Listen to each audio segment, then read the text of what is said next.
All right, everybody. Got a guy with us this morning. This is going to be an interesting topic. Ryan Swanson has got a new book out called "A Beautiful Game, A Beautiful Shame," and I'm really glad that your publicist reached out to us, Ryan. I'm glad to have you on the Inside College Soccer podcast. How are you? Doing great, Don. Yeah, I'm really glad to be here, chatting with you. Excited about the book. Enjoying summer. Just watched the Gold Cup, so glad to talk soccer. Yeah, you seem for a professor. Did you play soccer growing up? Yeah, I did. I did the kind of youth soccer thing. I played probably from 5 or 6 up until high school. At which time, I switched more to basketball. It was kind of my sport through high school and into college, and so always loved it. And then now have experienced it as a parent. I had kids kind of going through the youth soccer season or system, and so that's been my experience. Right. So did you grow up in New Mexico?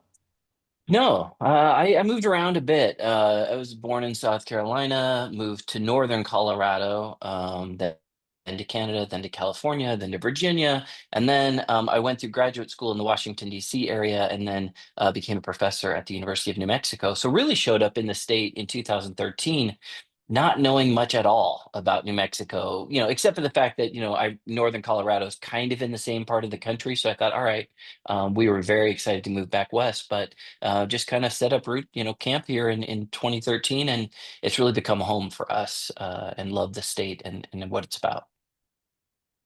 No, I've traveled all over the U.S. and I've danced all in around New Mexico, but I've never been. Got a lot of friends from New Mexico. I've had players that have played at New Mexico State, and Yeah. yeah, but I've never been. I understand it's a very beautiful state, though. Yeah, it is. It's a really beautiful state. It's interesting. It's an interesting place, It typically appears on the bottom of some of the lists that you want to be at the top of. So the state has its struggles had, over the years with poverty, education, child welfare, different things like that. Um, but it's got a lot of federal government presence. So Sandia Labs are here. We've got a big Air Force base, Los Alamos. Obviously, for people who saw Oppenheimer recently, Los Alamos is a big part of our state infrastructure as well. But then there's just really the beautiful topography of it. About the top half of the state is mountainous trees. Albuquerque's kind of right at the middle point. And then from down there, you go kind of into real desert. So Albuquerque, where the University of New Mexico itself is, sits at Mile High. It's high desert. It's all sunshine. And so, soccer teams here that come to visit are probably sucking air a little bit, because it's high altitude, it's dry. So it's a unique, beautiful place. Yeah, yeah, no, for sure. And so, for those of you that don't know, for our listeners, so the Lobos have a women's soccer team, Yeah, and yeah. used to have one of the better soccer teams in the country. I, Jeremy Fishbein, Uh-huh. players lovingly called him Coach Fish, Yeah, had made 11 NCAA appearances, which, look, for a mid-major, I mean, it's not a yeah, major university. It's not Notre Dame, and they don't have the money yeah, that Stanford has, and that kind of thing. Um, yeah. th- th- Really, the goal of every college soccer coach is to make it into the show, the tournament. Yeah, yeah, That's the goal. It means you were top of your league. You won the conference tournament, and you made it. You made it in there. And then once you make it in, it's single elimination. So teams can make runs two and three hmm games deep sometimes, even if they don't have the resources that some of the other schools have and some of the scholarship money that other school has. And I know um, that that that University of New Mexico wasn't fully funded at 9.9 scholarships, which was hmm the limit at the time, and they were hmm not fully funded. And Fish was working on a budget, hmm trying to bring in the best players he could, and brought in a lot of local players. And one of the trends in hmm college soccer now is to bring in players from overseas, young, almost professionals. And Yeah, that wasn't the model that Fish was following. He brought in, he believed in the talent that New Mexico had. So, Yeah. your book, tell us about your book. That kind of just sets the stage a little bit up to the Yeah. point that your book kind of takes over in 2018. Yeah, yeah, you did a great job setting the scene. Like you said, the University of New Mexico still has a very strong women's program. Coach Heather, leads a strong squad every year that's made the tournament, and so that continues, and that's something that we really enjoy in this community.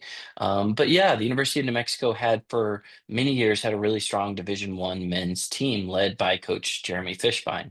It's a team, like you said, that made it to the NCAA tournament 11 times, made it to the championship game versus Coach Sasho in Maryland in 2005, made it to the Final Four, the College Cup in 2013, and just been a really successful program. Like you said, a lot of local players, a lot of New Mexico players, but mixed in with international players as well. So it was really a really dynamic program that won a lot and was super visible in the state, the soccer scene. So by my count, they had had about 20,000 children in camp during Fishbine's time. These summer camps that are offered, and these were held often in Albuquerque, but also in places like Gallup and Santa Fe, very rural state. And so the program had a really big presence, from the early 2000s until kind of when we pick up the story in the book in 2018. So that's the background.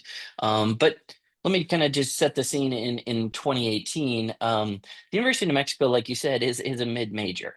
So its budget, athletic budget, is 40-50 million dollars. It's escalating now, like all mini budgets are, but and it's got to pay for a lot of things. And so first in the pecking order, as you would imagine, is football, and then basketball, and then women's basketball.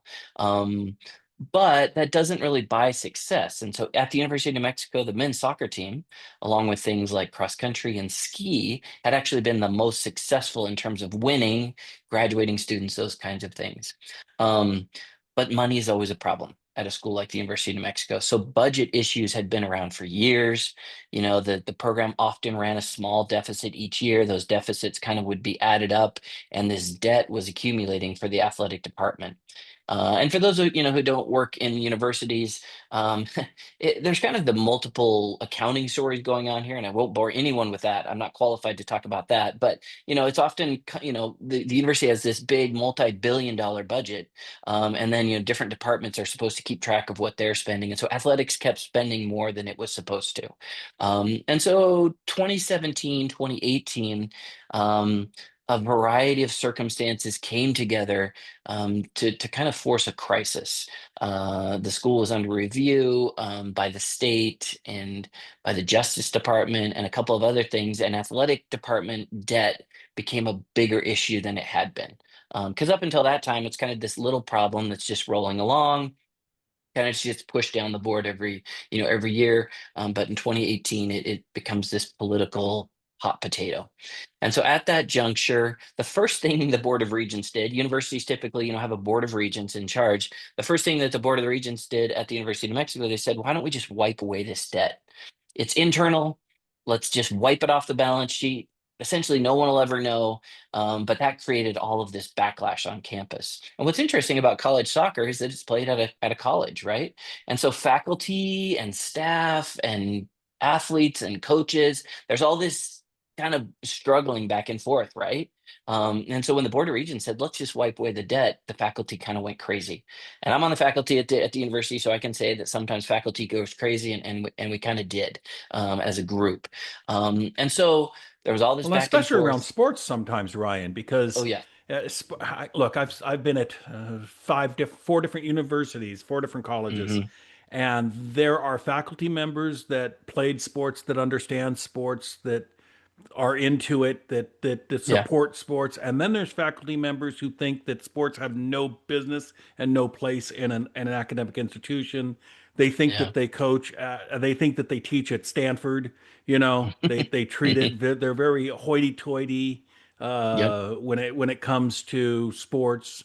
And again, not all, but there are those, Hmm. and often those are some of the most vocal faculty members. I often joke that those are the ones who got thrown into the garbage can by the kid on the football team, and they hate sports. They can't stand Yep. sports. They don't want it Yep. anywhere near a college campus. They they make some professors even go out of their way to, make sure that they really crack down. They're going to teach these athletes a lesson uh, Hmm. about Yeah. about academics and what's most important. And I'm not saying that's what's going on there, but I Hmm. will bet you that there was a mix of faculty at New Mexico, because I've never been at a school where there wasn't a mix of that going Yeah. on. So just so people understand, it's an internal fight that goes on with Yep. academic senate and and those that have a voice in a campus. Am Yeah. I correct there? 100%. Yeah, you said it well. By my rough count, I think most universities it's kind of split in thirds. Like you said, there's a third that are pro. They either had positive athletic experiences themselves or they have seen how motivated college athletes are. They're Right. in. And then there's the bottom third that, like you said, they are just out to cut the whole thing. There's very much this idea that we are a university, we shouldn't be doing this, we got to get rid of it, and there's usually a distorted sense of how much money is going to athletics, how much it's actually costing, what it's bringing in, but it Right. doesn't really matter. They just want to cut. Well, And they then the would like middle that money third, in their program. They can't yeah, understand why they can't have that money, and why does the football team deserve that? And why does the yeah, basketball team get that? We should be getting that money. This is an academic institution, is usually the argument that I hear. yeah. Yeah, they almost see it as a zero-sum game. Like if the football team wasn't there, Right. the English department would get this money. Right. That's not at all true. Right. But then, there's the middle third who's just like, whatever, I'm doing my job, the college, Right. so Leave me that, so alone. they're, yeah, leave me alone. Yeah. So that's pretty Right. universal. But at New Mexico, it kind of boiled over in 2018. And I won't kind of get into all the details, but at the end of a series of long meetings, the Board of Regents said we have to cut soccer in the after the 2018 season. So sports are cut at universities. It's always difficult. Essentially, what you're doing is saying to a group of athletes and coaches, we don't have a place for you here anymore. And sometimes there are good metrics behind it, and sometimes there aren't. But what was really strange about New Mexico's decision was the decision was made about this time in July. And so it was too late to kind of stop the train right away. And so they said, let's play out the coming year and then we'll cut the teams, everything officially next year. And so it was kind of a dead man walking situation that the University of New Mexico soccer team found itself in 2018. And I will say, Coach Fishbine is a legend in college soccer, and he Yes. never believed that that decision was final. And so he saw the season as a way to, yes, keep playing, but he was going to create a miracle politically, financially. The team would stay. And other people thought, well, maybe we'll just give him a proper goodbye. And so there's this tension in this season that plays out. And so that's what the book covers. I call it A Beautiful Shame, a very obvious play on the beautiful game, but it's about a college soccer team in peril. So, so how did this work? Did he give you access to practices? Did you go to training sessions? Were you in meetings with the team? How closely were you embedded with the team during this season?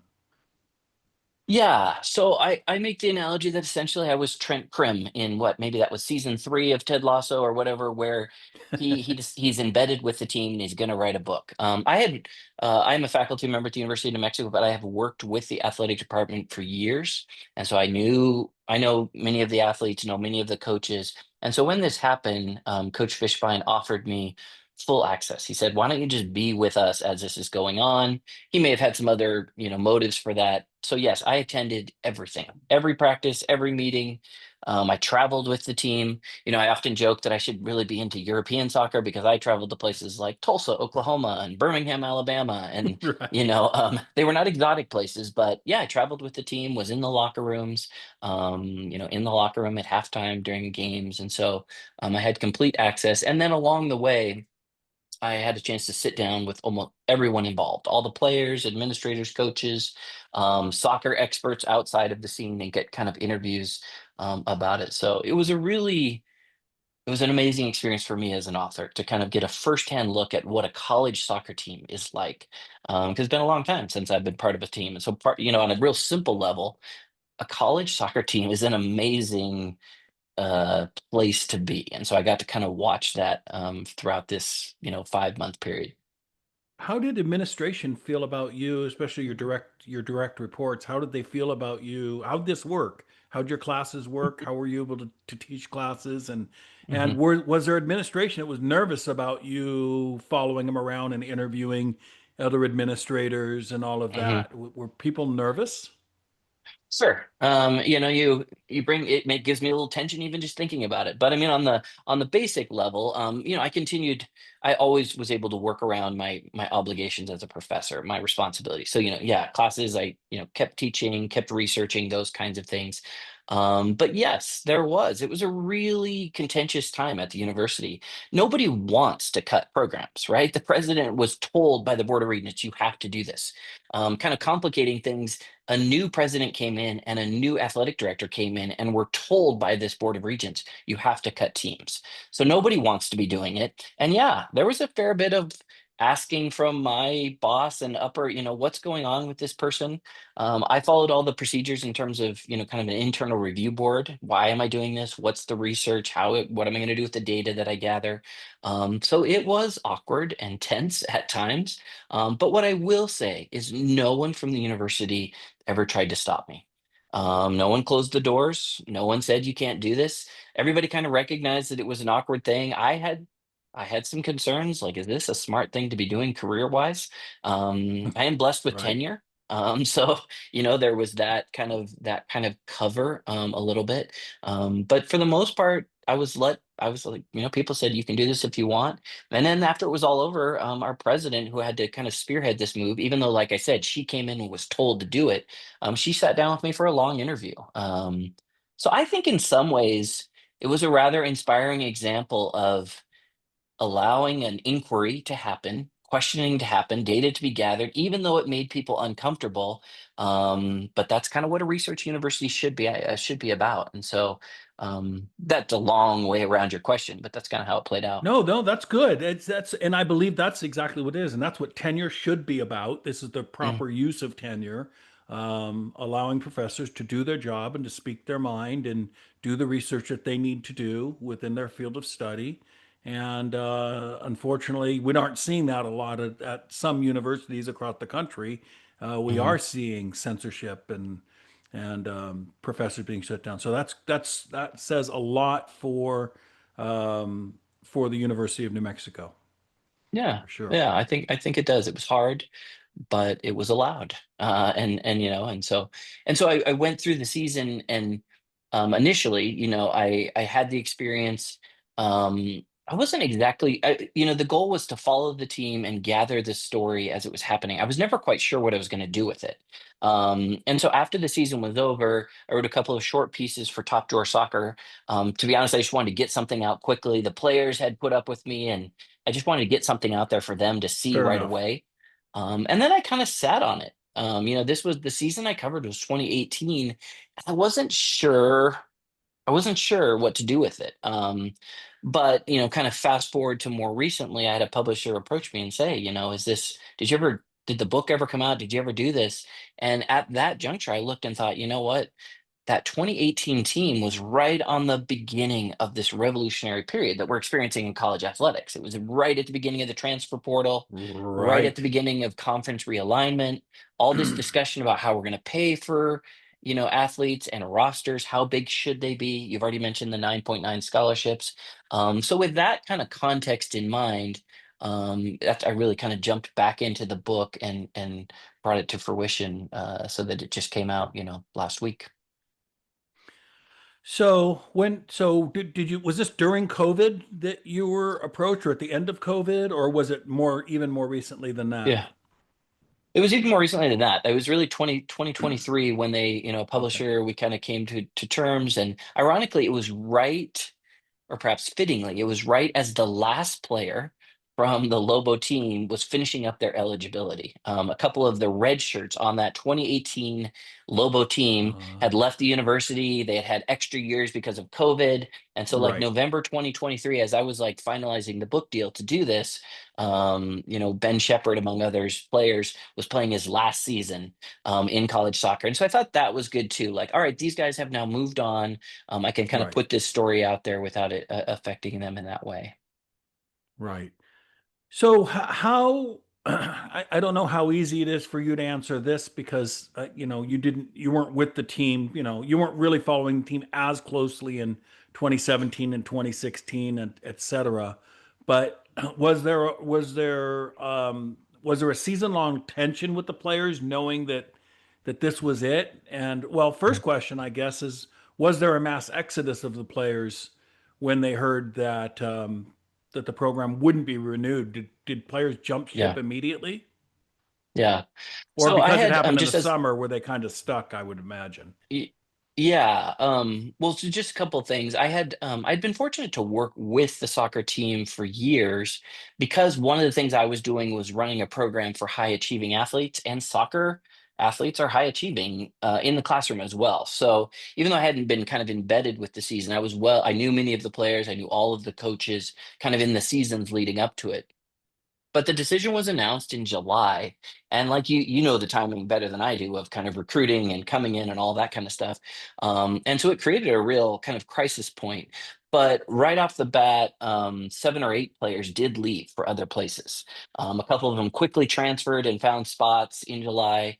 Three of them who had been on the fence about turning pro decided to join USL teams, and or a couple of them got homegrown contracts. So there was an exodus of a chunk of really firepower from the previous year's team. And so that was created kind of this instability heading into the season. But then Right. the season played out. And to get kind of to the last part of your question, it was a push and pull the whole season between, all right, we've got Old Dominion University on Tuesday. Here are the tactics. Here's the formation. Here's how we want to play. And there's this like political rally going on, and so can you guys do you want to play a part in that? And so it was really this push and pull between the game in front of you and this cause of saving the team. And I would say the players were involved in it to an extent, but I'd say they did a pretty good job of like, I got to keep my grades up, hopefully we win some games, and then this other stuff with saving the team, like we'll do what we can. I think it was probably hardest for the coaches. They were, and especially Coach Fishbine, they were trying to both save the program and bring together this roster, which was really chaotic compared to the way it was usually put together. So it was a really tumultuous season, but the joy and the camaraderie of the team was really one of the subplots of the book too. So for those in your audience, who are either our players themselves or want to be college soccer players, I came in as this outside person. I knew many of the players, but I certainly hadn't been sitting in meetings. I wasn't like riding in the minivan on the way from the hotel, to a game before this time.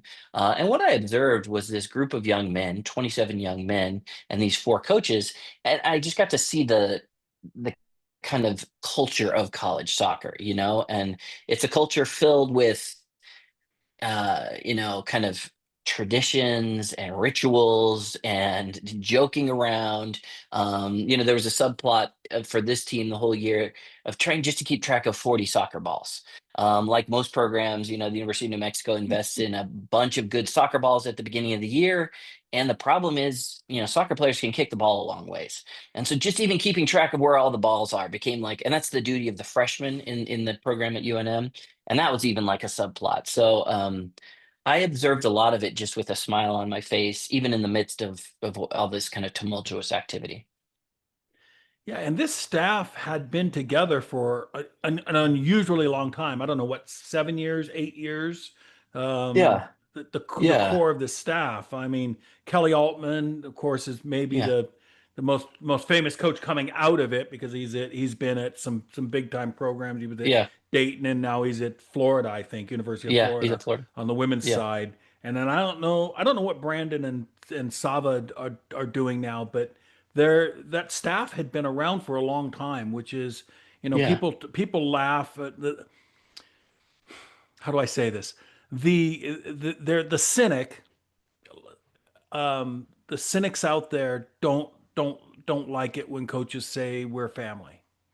Mm, And yeah, especially in the modern environment, that the current environment we're at, because, you know, I bring in as a player, I say, hey, be part of our family. Every coach uses that as a buzzword when recruiting. But then if you don't perform well, I kick you out of my family. You know, Yeah. if you don't do Yeah. what I need you to do, I kick you out of the family, which that's not how families operate. If your kid brings home a B instead of an A, you don't kick them out of the house and never talk to them Yeah. again. Or Yeah. brings No. home a D or an F even, you don't kick them out of the house and say I'll never talk to you again. If Yeah. you're family, and but coaches are doing that, and Uh-huh. but that wasn't Coach Fishbine's. It's never the way that he was. It wasn't. I don't know him nearly as well as you do, and I've got some very good friends Mhm. who know him much better than I do. But when Yeah. you see a program that's as storied as what the New Mexico men's program, I mean, it's a little like Akron, where you have Hmm. it's a state school for Pete's sake. It's not like Yeah. I say, it's not Notre Dame, right? Hmm. It's a state school. Yeah. And so when you see state schools beat out the big boys, beat out the Stanfords and beat Hmm. out the Notre Dames, and make runs in the tournament as deep as he did, it's impressive. It's like, watching what Sasha's done at Maryland. Mm. It's impressive. Um, Yeah. and so to see a staff that's as tight as this staff was, I know that's a brotherhood. I Mm. know that they're really, really close. What did you notice about the staff and how they were handling this? Obviously, Yeah. they know they're gonna go get another job. I mean, that's so difficult That to was the spend a whole tension. year knowing that you're going to be looking for a job. Yeah. Yeah. I'm really glad you brought up the staff because being a kind of a part of the coaching staff, sitting in on meetings. Now, granted, I was an observer, but the staff during this critical season was Jeremy Fishbein, who had been, he's in his 17th year, 18th year at the University of New Mexico, long established, kind of an institution in the state and college soccer. So he was at the top.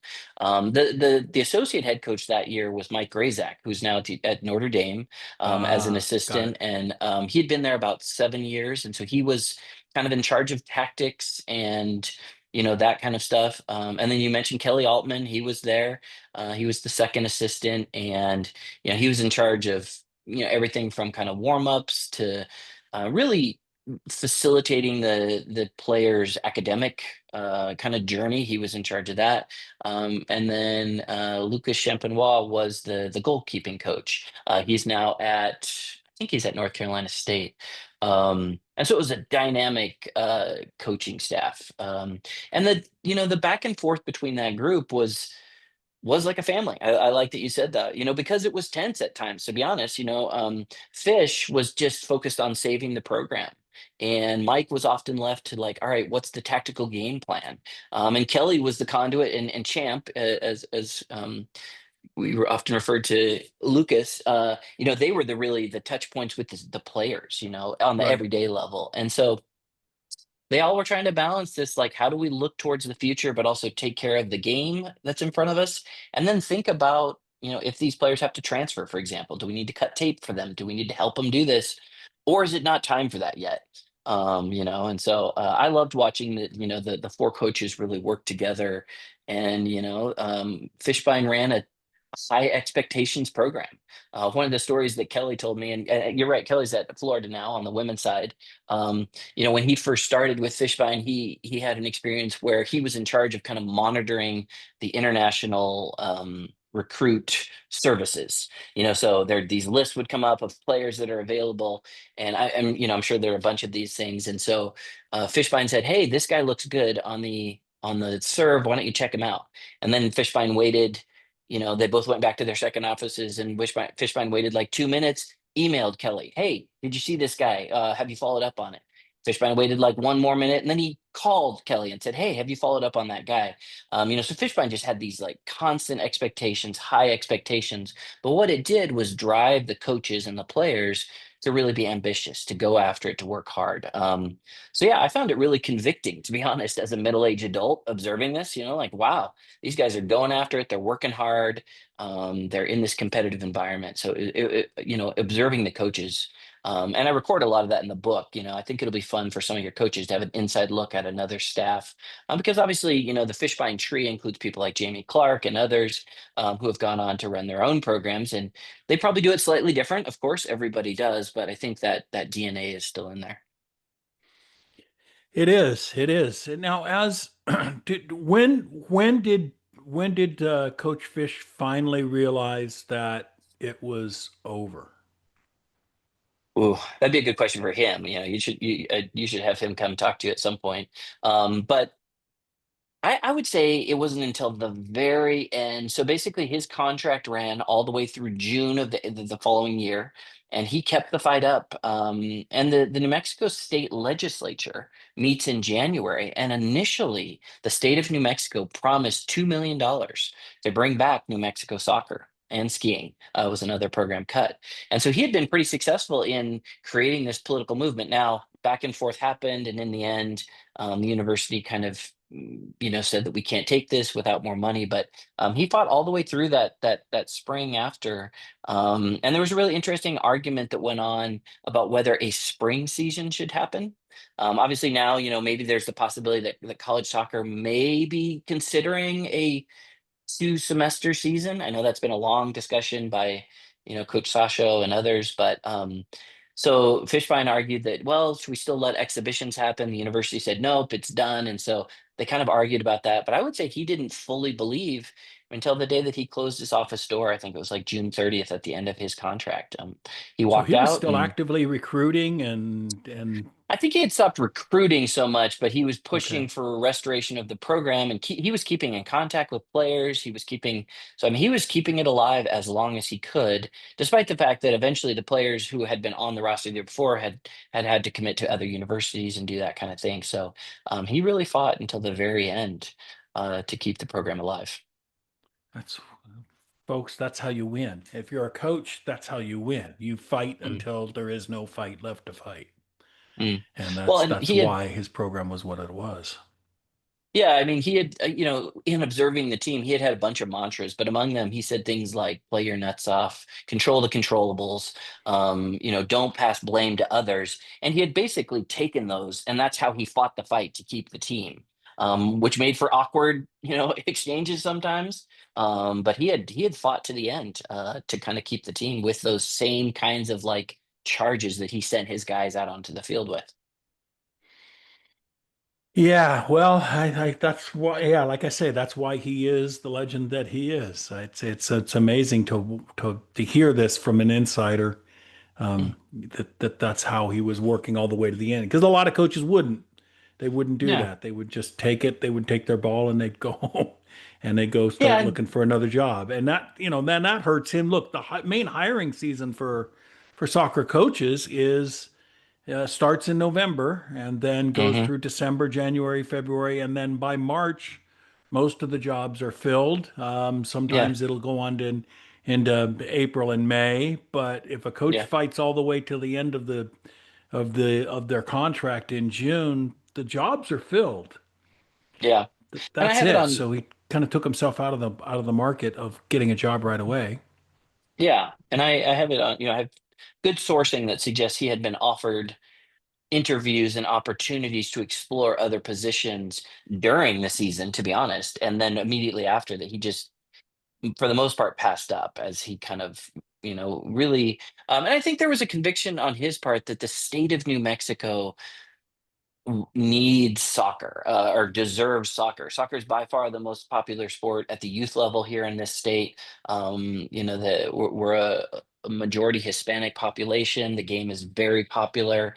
So, he was making the argument that yes, I could go coach elsewhere, but the state of New Mexico deserves this, and it's been built into something. Let's preserve it. So, every place is different, right? And I think the beautiful game in the state of New Mexico is a really passionate thing. And some of the things that we've seen after that, the New Mexico United in the USL has led the league in attendance now here recently, and so there's a real passion that's kind of moved into that, which I always view with pride. To be honest, what they are doing as a USL team in our city is really amazing. But there's a hint of kind of sadness for me too, because part of it is like reallocating the passion that had existed for Lobo soccer kind of over to the USL scene. So there's a little bittersweetness there for me. Was there how active was the fan base in trying to save soccer? Were there alumni that were Mhm. coming to the games? Was there a fan base that was organized and trying to fundraise? Because I'm a little surprised that not look, not too far from you guys is the University of Nevada at Las Vegas, and they came in and they basically cut all of the funding for men's soccer Mhm. and told the staff that if they wanted to keep soccer, they could keep it, but they were going to have to fundraise everything. Mhm. And Coach Rich Manning stepped in. And I know Las Vegas is a little different community. We've got some very Mhm. wealthy, casino owners and stuff like that. And Mhm. his fundraising campaigns are still legendary and are going. Mhm. And my son's former college coach is there now, Yeah. and they fundraise virtually all of their money. Was that even an option? Did anybody even offer that as an option? It was not an option. The decision to cut men's soccer was not only budgetary, but it was wrapped into a Title IX discussion, which I could talk at length about. But Talk so talk a little bit basically, about what you know about that. yeah. Because I So hear what this a the lot. I hear this a lot yeah with Title IX, and I've served on Title IX committees, and I think I know a little more about Title IX than some people, but yeah probably not as much about Title IX as others. yeah So talk a little bit about yeah. that. Well, I mean, Title IX, of course, past, more than 50 years ago, was meant to create an equal set of opportunities for female athletes as males, right? And so that has revolutionized American sports for the better. But where, among other places, it gets sticky for universities is the fact that most, FBS universities, Division I universities, have an 85-person football squad with 85 full scholarships. And so balancing the numbers that need to be had by an athletic department are difficult. And there are a couple of prongs, in order to stay in Title IX compliance. One of them is the idea that if a school has 50% male, 50% female, there should be roughly 50% male athletes, roughly 50% female athletes. The challenge, among other things, that's coming with that is most universities have skewed female. So University of New Mexico, for example, is roughly 58-42. So then, therefore, you should have roughly 58% of your athletes as female athletes. The University of New Mexico did not have that when it kind of came upon this crisis in 2018. It still So was doesn't. that the prong, Um, not to interrupt you, but was that the prong? So there's three different prongs to Title IX yeah, for those that don't understand. Was that the prong that the university chose to follow? Because the other one is interest. If you have 51% of your female athletes, but only 30% are interested in sports, you don't yeah, have to force go grab girls, yeah, women off the street and go, you're forced to play a sport, or take the men and go, sorry, you're not allowed to play sports because there is an interest part of it, right? yeah, If in a university is not students aren't interested in playing sports, then the university isn't forced to follow that particular prong.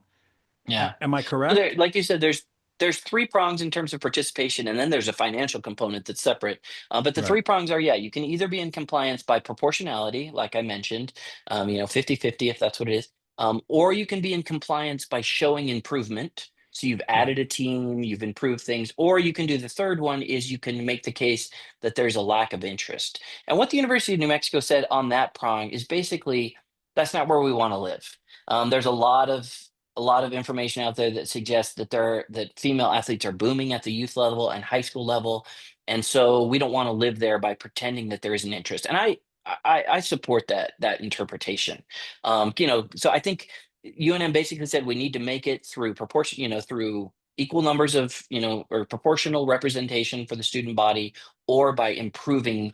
And they just said we don't have any money to have new teams. Therefore, the only way to get the numbers right is to cut men's programs and pad the rosters of the existing female teams. So, example, they expanded the track team to like 100 female athletes, hypothetically.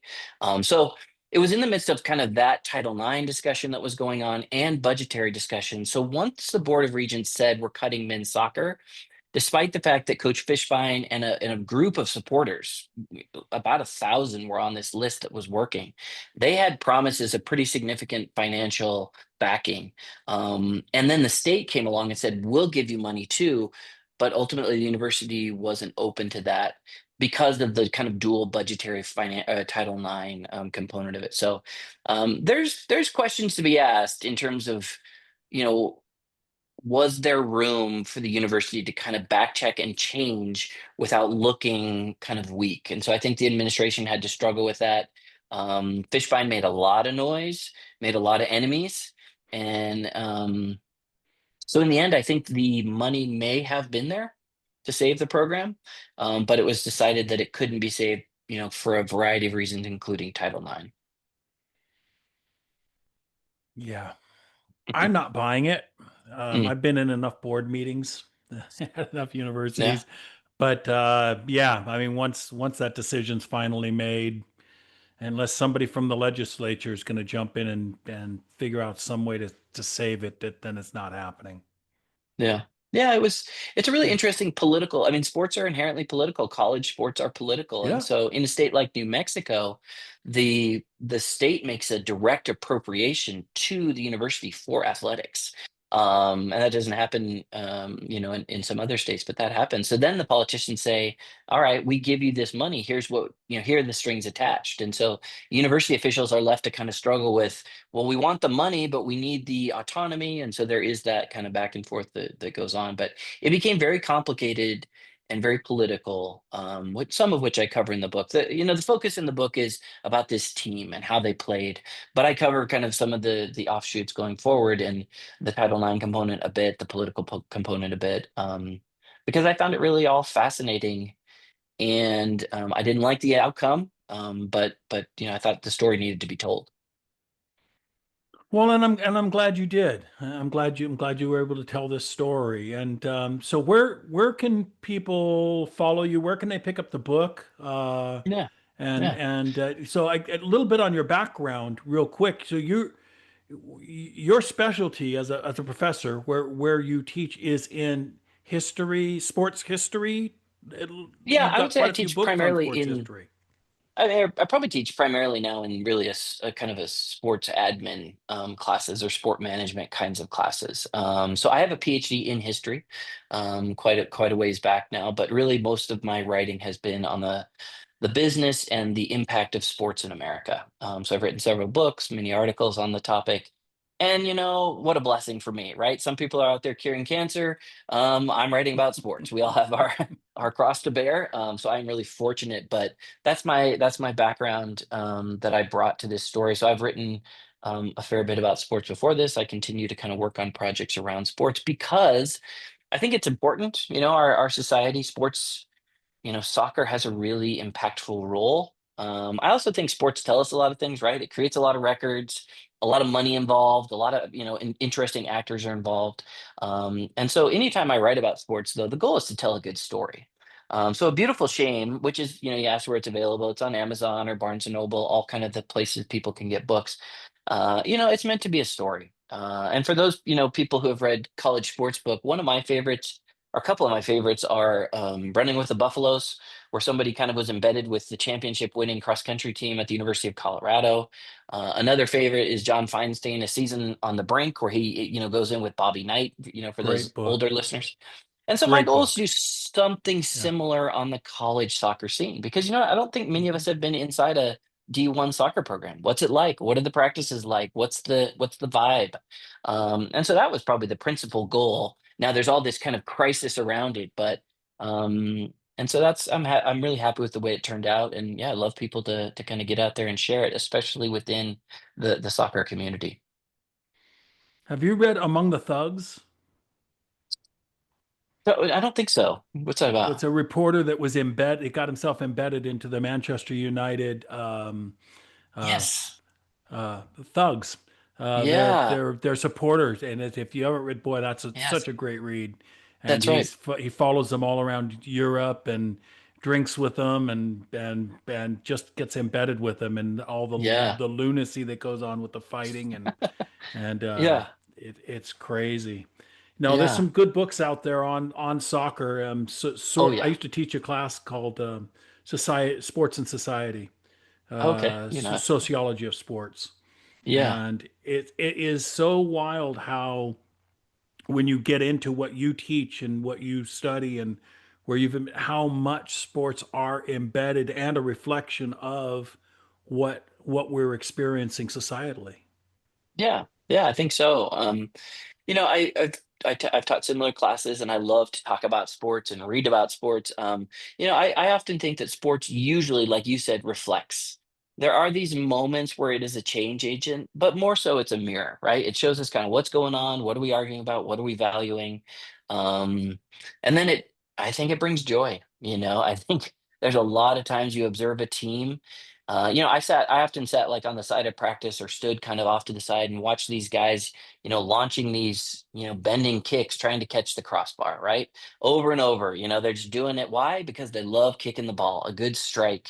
They've been doing it since they were kids, and it still matters, at 20 or whatever. So I like that sports is a mix of, yeah, interesting ideas, and you can take an intellectual component to it, but there's a simple joy to it too. There's a real just human movement kind of component to it, which I think is really lovely. So it was a fun project for me to be involved with. Yeah, the other book that just came to mind is How Soccer Explains the World.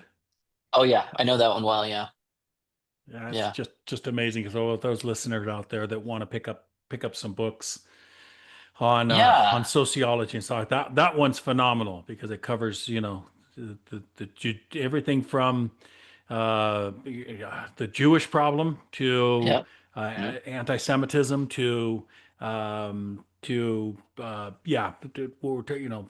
people, the violence in society to the economics of society. Just an amazing yeah. book too. Yeah. Yeah. Anytime I work on a project, I try to, get a huge stack of books. Now maybe on Kindle. It used to be the literal stack of. So, I Right. just along the way read every soccer book I could kind of get my hands on. And there are some, I read The Inverted Pyramid, trying to understand tactics, which was really fun. It was at that time like I was looking at UNMs and my kids were playing soccer. I'm like, oh, they're playing like a 10-1, or something, and that was great. I love Soccernomics. I think is a really great one for kind of explaining the money. I really enjoyed more recently the club, talking about the rise of the Premier League. So soccer for a global world, I think, is what baseball used to be in the United States. It used to be like baseball got way more writing around it than did the other sports. I think football and basketball are catching up now, but Yeah. Yeah. there's just a lot of really great stories to read up, in the world of sports. Well, and you've got one of them. So again, the Mm, book is A Beautiful Shame. You can pick it up at any major booksellers, including Amazon. And I really appreciate you coming on with us, Ryan. Appreciate it very much. been great. Thanks for the conversation. All right. Okay, everybody. I will catch you guys on the next Inside College Soccer. Appreciate you being here. All right, everybody. I hope you enjoyed that. Before I let you go, there's a new product that we have available called gapyearsoccer.com. And if you'll go there, you'll see some opportunities for players to play in a gap year. So, a gap year is a year that you take after high school and before college. Quite popular in Europe. People have done this for years. Students have done this for years. They'll often travel Europe or travel the world, getting some experience, real world experience before they head off to college. So in soccer, it's becoming increasingly popular in that players need to mature a little bit. I know my own son did this. At 18 years old, graduated high school, probably wasn't quite ready to compete against 20, 21, 22-year olds that are in college. So he took some time, went to Europe, played there, um, played in England, spent a little bit of time in Germany, and then back to England again. Basically, just trying to grow up, mature physically, emotionally, and tactically as a player, trying to understand the game at a better level from more experienced coaches than he had here, and definitely a variety of different coaches that had played in the Premier League, coaches, that had played in the Bundesliga, that had played at lower levels in England, got some coaching and a better understanding, and got to see a bigger variety of players that had been released from Arsenal or Newcastle and some of these big clubs, and it helped him as a player. It helped him mature. It helped him grow up, and it gave him, most importantly, some time to mature physically and to become ready to compete with the men that play college soccer and that are successful in college soccer. So at SRUSA, we've known that this was a problem that young players have, young men and young women too. And so we've formed partnerships with top level academies in Germany, in Spain, in England. And we've got some incredible opportunities for players to go overseas and play soccer for a year while they allow themselves to mature and as they learn the game and a culture at a different in a different environment. So gapyearsoccer.com, you go there, you can fill out an application. One of our experienced staff will get on the phone with you and talk you through the different opportunities, get to know you a little bit as a player, get to know your family and your family values, and try to figure out if we've got an opportunity for you that fits you well. And you get an opportunity to grow a little bit before you enter college soccer, which hopefully will lead to a greater success for you in college soccer. We've got dozens and dozens and dozens of clients that have done this, and it helped their college soccer careers. So gapyearsoccer.com, and we'll catch you on our next episode.